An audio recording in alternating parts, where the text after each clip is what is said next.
Hello! In previous modules, you've learned about on-page and off-page SEO. In this module, we'll consider a third component of your SEO strategy, Technical SEO.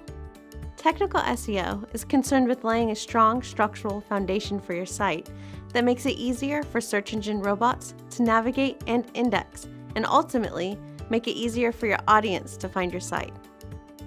As we explore Technical SEO, we'll take a look at why you will want to include both HTML and XML sitemaps, as well as a robot.txt file in your website.